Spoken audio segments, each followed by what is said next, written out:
Bismillahirrahmanirrahim. Assalamualaikum warahmatullahi wabarakatuh. Perkenalkan, nama saya Siti Maulia Rahmina, mahasiswa program studi pendidikan agama Islam semester 6. Di sini saya ingin membuat sebuah video yang tujuannya adalah untuk memenuhi tugas akhir semester saya mata kuliah perbandingan agama, dan video ini saya harapkan bisa sebagai penambah wawasan kita mengenai agama-agama yang ada di dunia ini. Baik, yang pertama adalah agama Islam, agama yang rahmatan lil alamin. Nah, Islam ini merupakan satu-satunya agama yang diturunkan oleh Allah Subhanahu wa taala untuk manusia melalui Nabi Adam alaihissalam hingga Nabi Muhammad sallallahu alaihi wasallam. Inti daripada ajaran Islam yaitu tauhid, yaitu mengesahkan Allah dan menuhankan Allah, bahwa Allah itu satu-satunya Tuhan, tiada Tuhan selain Allah. Nah, adapun tempat ibadah umat Islam yaitu adalah masjid. Nah, adapun kitab dari umat Islam adalah Al-Quran. Nah, selanjutnya yaitu adalah agama Hindu. Nah, konsep kehidupan di dalam agama Hindu itu adalah merupakan sebuah penderitaan ataupun kesengsaraan akibat perbuatan di masa lalu, yang berbeda dengan Islam. Kalau di Islam itu kan tujuan dari diciptakannya manusia itu adalah untuk beribadah kepada Allah Subhanahu wa taala. Namun di agama Hindu mereka menganggap bahwa kehidupan di dunia ini adalah sebuah kesengsaraan atau penderitaan.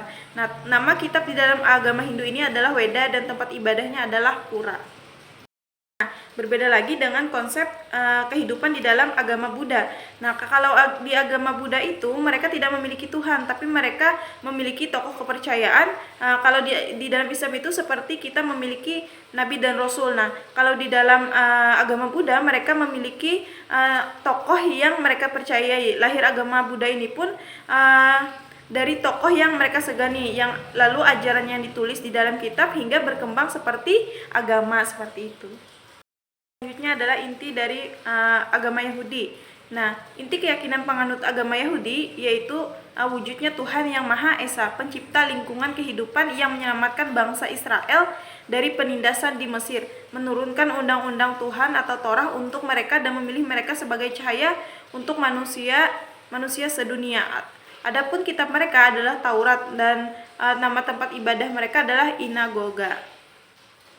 Selanjutnya yaitu agama Kristen Katolik dan agama Kristen Protestan.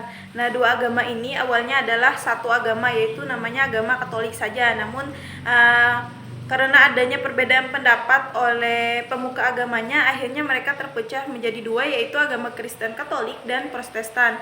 Namun pada dasarnya mereka menyembah Tuhan yang sama. Nah, walaupun mereka memiliki Tuhan yang sama, penyembahan yang sama, di dalam agama ini pun masih memiliki perbedaan. Yang pertama adalah kalau di dalam agama Katolik mereka itu memiliki kepemimpinan yang namanya paus yang biasanya dilantik di Vatikan. Terus kalau di agama Katolik mereka itu tidak boleh menafsirkan kitab mereka secara sendiri gitu, tidak bebas untuk menafsirkan kitab.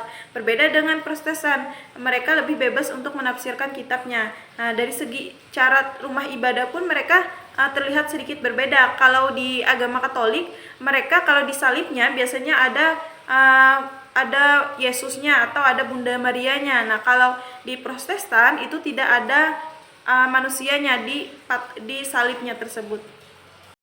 Terakhir yaitu adalah agama Konghucu.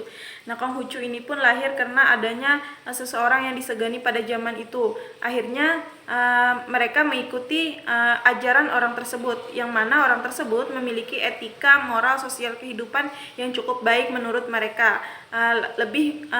Pada agama ini mereka lebih membahas aspek sosial bermasyarakat, tidak membahas urusan kepada Tuhan, dan tidak membahas ibadah maupun akhirat mereka. Baik, selanjutnya kita akan membahas tentang kelebihan dan kekurangan masing-masing agama. Yang pertama adalah agama Islam, agama yang rahmatan lil alamin, agama yang mengatur seluruh aspek kehidupan manusia, dari manusia sebelum lahir pun hingga nanti setelah wafat, setelah terjadinya hari kiamat. Itu di dalam Islam sudah diceritakan sedemikian rupa, sebegitu jelasnya. Lalu ketika saya ditanya apa kekurangan dari agama Islam ini, maka saya tidak akan bisa menjawabnya, karena menurut saya pribadi agama Islam ini adalah agama yang paling sempurna.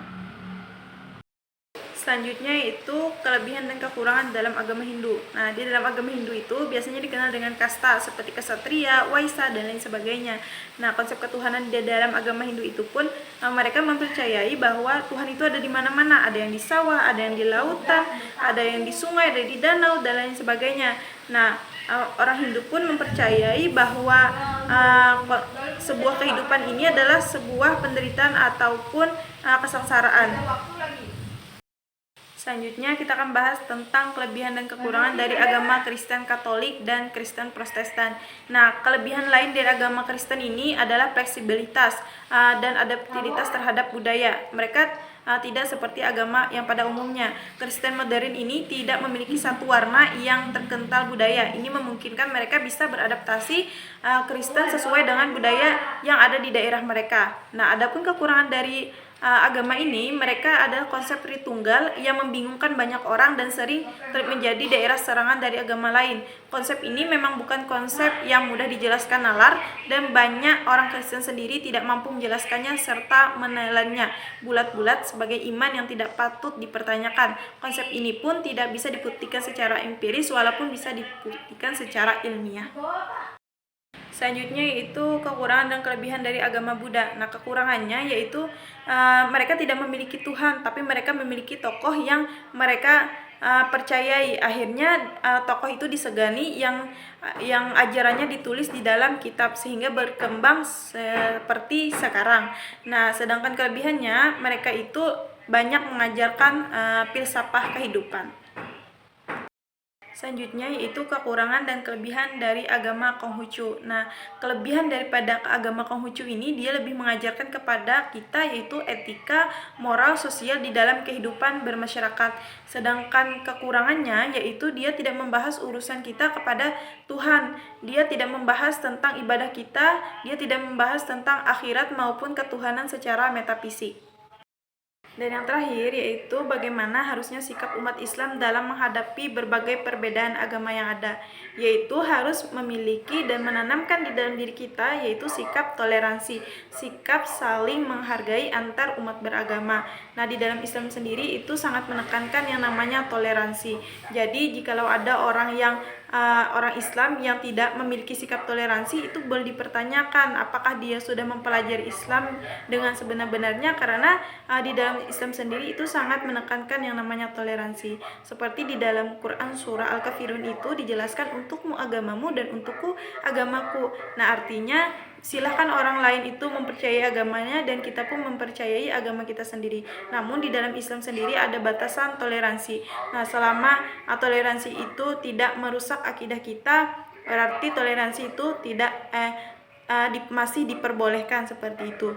Nah, pada dasarnya semua agama itu mengajarkan cinta. Kita boleh berbeda di dalam agama, tapi kita tetap satu di dalam cinta. Nah, mungkin itu saja dari saya, kurang dan lebihnya mohon maaf. Wabillahi taufiq wal hidayah. Wassalamualaikum warahmatullahi wabarakatuh.